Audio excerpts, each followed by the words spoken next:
Hey, how y'all doing today? Um, it's Sunday.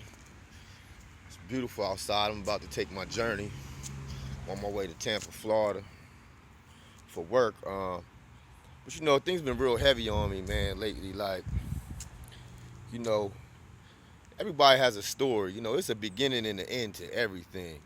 And like, I'm on this journey of like trying to find myself and who I am, um, how things started for me, where it began, some cause and effect on some making some bad choices in my life. Um, to being where I'm at today, man, and it's been a journey. And we all made mistakes in our life, right? And I think like, when is the point when we have to stop paying for some of the some of the things we've done? Like, people make bad choices. They don't mean they're bad people.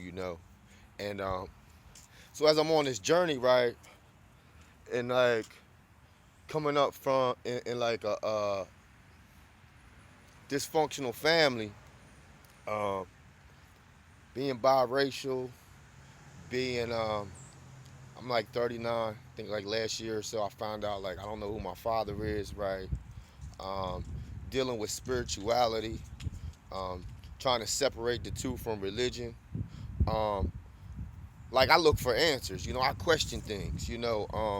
It's becoming a point in my life where like I want to see some stuff. I need to see evidence. It's no longer can I just believe something that somebody tells me, man. And like I've been researching some stuff, man, and like I'm just looking at the black on black crime, and like, listen, if you're a different race and you're Caucasian, Native American, whatever you might be, right? Like don't take this personal. This is just my story, right? And my perception and how I see things. Cause see, like that's what actually happens in this world when it comes to religion and all these different type of things that go on, right? We all have our own personal beliefs, and my perception has changed, even when it comes to religion and Christianity and some things of that nature, right? Where like it's been a whole lot of thievery and trickery going on here in this world, in America, uh, in our own communities. How we don't even support one another, man. Like we we tear each other down. Like I've been on this dating site, right? And I've been single for a little while, and like women are so quick to put the black man down, right? When we don't even understand, like this thing is so deep rooted, man. Like we don't even really see what's going on. The system was designed for us to be disconnected, for us not to love one another, for us to become in competition. You know, uh, Dealing with the war on drugs and all that stuff came out of like when segregation was ending, man, and like it's doing what it's designed to do. And if we don't come together as one and start loving one another, right, we're gonna fall off. We're gonna fall off. So like, how is it that like, the female will look at herself and like I love everybody. I love my black woman especially, right? But I love everybody as a whole, right? But to sit here and look down upon a male figure and think like, oh, um, he's a felon or he don't amount to nothing or what does he have to bring to the table, right? Sometimes you have to get off the surface of things and go a little bit deeper. Because the first thing that a man wants to do is to be a provider. He wants to be the head of the household. He wants to be the strong individual, the king. You know what I'm saying? The head and not the tail, right? But see, the people down there in Washington, D.C., and all these other people that we really think is providing for us and doing us such a great justice, right, have designed this thing to be the way that it is, And I think we lost track of that. Because, like, how do I give a man that sells drugs a minimum mandatory of 5 or let's say 10 to 20 years, right, for a simple possession of marijuana, and which is drugs are actually in majority in the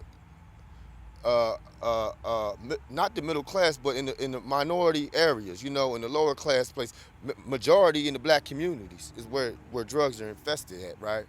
And we know from statistics that Most Caucasians will drink and drive. It's just, I mean, that's the way it is. Now, I've never seen a person smoke weed and go out and ride down the street and kill nobody. But there's people incarcerated right now because of the three-strike rule or the minimum mandatory law, right? And they sitting there behind bars with doing a 10-year bid and so forth and so on. And we get, let's just say the Caucasian race can go out here, they'll drink, and they'll kill somebody, right? And they'll get these little 60-day jail sentences. There's no minimum mandatory law on that. You know, so if you don't sit back and look at what really is going on, like, we're gonna lose it. You know, so we start, like, we go back years, like early 80s. Like, I was born in '76. Let's go back in the early '70s and '80s, man, where they started coming up with, Clinton started coming up with this minimum mandatory law, and that there was a war on drugs. Like, it was never such a war on drugs. The CIA brought the drugs over here into our community to infest us, right, and to divide us and to cause division so that we couldn't become as a people. You know, if you really look deeper than that, right, it goes way back and gets involved with religion. But that's a whole nother subject. I'm not even gonna talk about that because some people have their own religious belief, but, like, you better do your research.